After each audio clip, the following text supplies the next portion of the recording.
Like sushi. Sushi? Sushi? You think this is about sushi?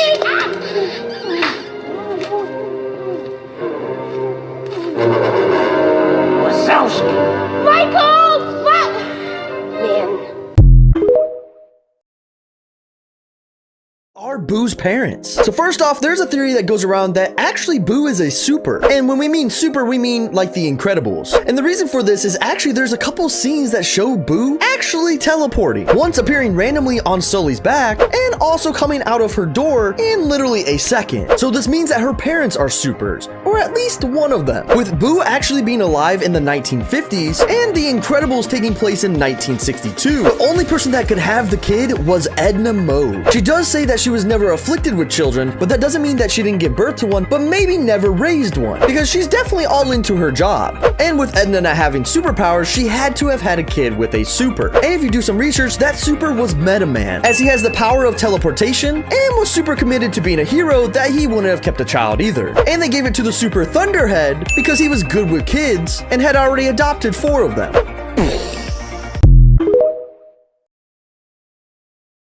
My daughter have a real-life Boo moment.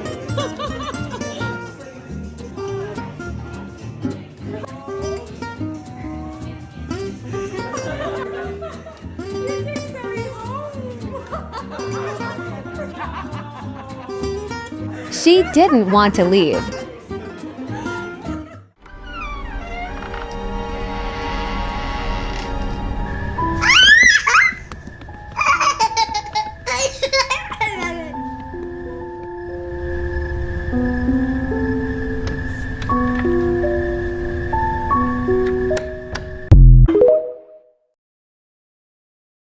Everybody, it's me, Mickey Mouse. Say, you want to come inside my clubhouse? Well, all right, let's go. Oh. Going to get out the door, right? I felt something tugging on my tail, so I turned around, and there's a kid! Oh, hi! Hi. Oh my god, hi. Hi, yeah, that's me. Why were you in my closet? Oh, because it's my job. Yeah, you see, I had to come out of the closet to scare you. You know? It's nothing personal, really. I don't see how that would scare me. I fully support gay people. What? I don't see how that's relevant. I mean... Wait, you're the guy that's obsessed with eating cookies, right? Okay, now that is so foul. Just because I'm bloating a little bit right now doesn't mean that you— Oh, no, babe, I think she's talking about the Cookie Monster. Yeah, the Cookie Monster, that's the one. Is that what you're talking about? Yeah, everyone thinks that. Everyone always thinks that. Yeah, you're giving Cookie, that's why. No, that's not me. But you know what, I think Mikey did tell me to audition for that, right? I did. Yeah, that week was so busy, I couldn't go. Yeah, that week was— That week was so busy that week. Ooh. I just really couldn't— Hey, you can shut the fuck up. Okay. Shut up. I'm pre-diabetic. Okay? It wouldn't have worked out anyways.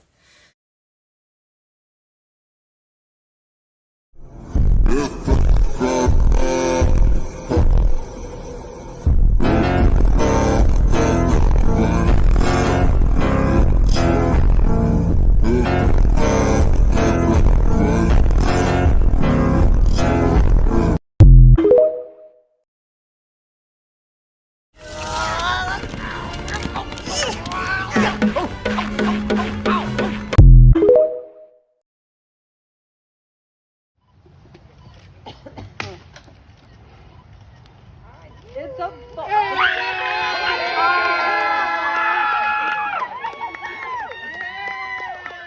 I was right.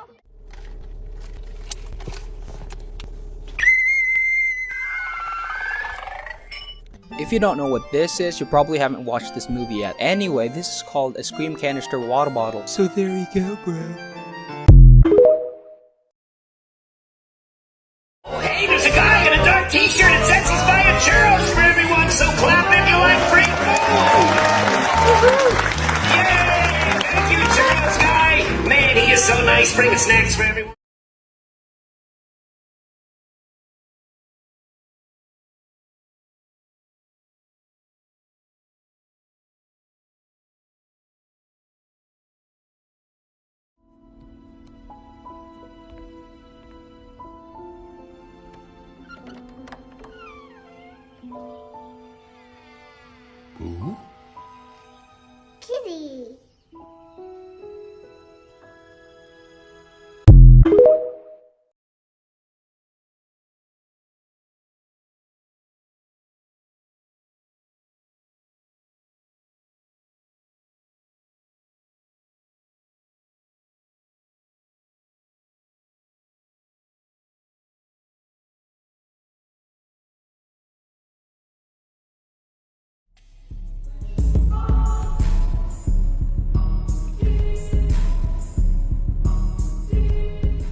that you do not know how I feel. Mike, calm down. Monsters like you have everything. You don't have to be good. You can mess up over and over again, and the whole world loves you. Mike. You'll never know what it's like to fail.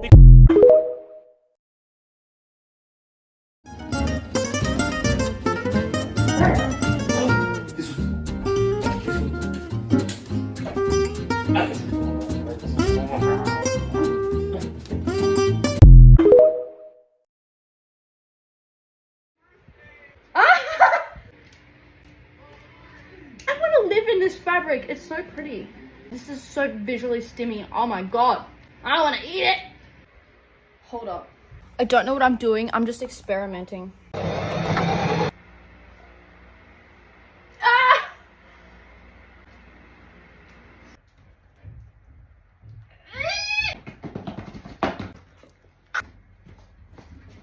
What do you think? Do you like it? The light was.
Zinc is a movie about adrenochrome. The movie's plot is literally centered around the monsters who work at Monsters Incorporation, where they enter through doors at night to scare them because the children's fears, specifically their screams, are used to power the city of Monstropolis. They even use ranking systems to see who can extract the most screams from these children, and they're absorbed into these tubes. These containers or whatever. And they literally look like blood when they're filling up. And if you think about the tactics that are used by the elites, right, like how they acquire the best form of adrenal blood is by spiking the adrenaline in children. So you have to torture, you have to deliberately instill fear, and then you extract the blood. This scheme to kidnap the children and extract their screams with the help of a machine called the scream extractor, and at full capacity the device torturously forces the screams out of them until they meet their end. Something I noticed while watching Monsters University makes this whole movie even a little sadder. So whenever she's counting up the students, she says 19, and then she says we're missing one, meaning that, well, inferring that there is 20 students in this whole class. Then she mentions everyone to partner up, and since there's 20 students in this class, there should be an even amount of partners. But alas, Mike Wazowski is left with his teacher. And you can count that there's 19 monsters right here. So with Mike Wazowski on the off to the side, there'll be 20 students. That means there was 3 monsters that paired up in a trio, so one of them didn't have to pair up with Mike Wazowski. And that's saddening. It honestly makes Mike Wazowski's backstory even more sad. And maybe this was intentional, but it's still really sad. Oh, man! I can't be late on the first day!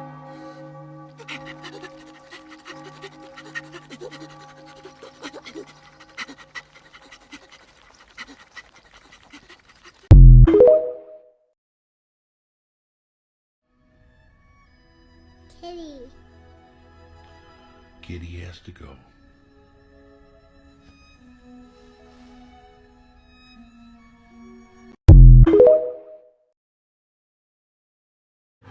Here it is, look! Look! Oh! How does that work? Look at this. Oh! How is there a room in there? That's what you're looking for. Wait. Look behind, like there's nothing behind it, right? And watch, we're about to move. How is there a room in there? Got it. Pretty fucked up.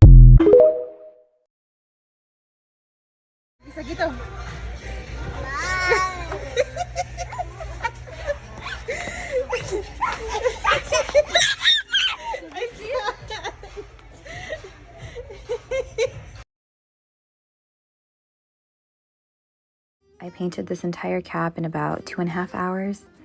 Even though graduation season is coming to an end, I do paint grad caps year-round full-time, which means I do a lot of caps, and I just never know what somebody's gonna come up with. I am fully booked for hand-painted custom caps until next September, but I do have a lot of printed designs available on my website. Follow along to see the rest of the graduation caps I do this year.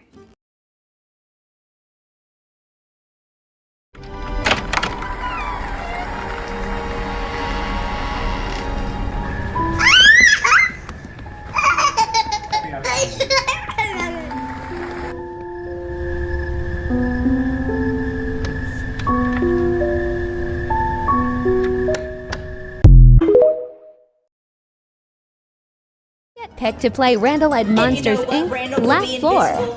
Can you be invisible? Oh, he's good! And I'm also trying to move back on and see smell because you're to know to give Randall Monsters and so skill after the same time so powerful that scream!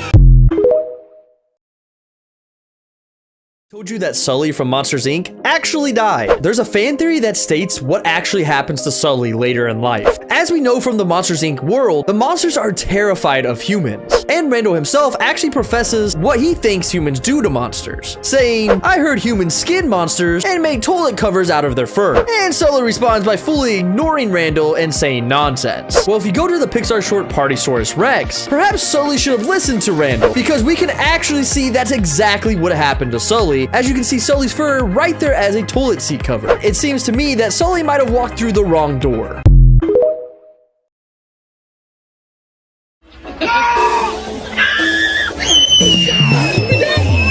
I make the sound.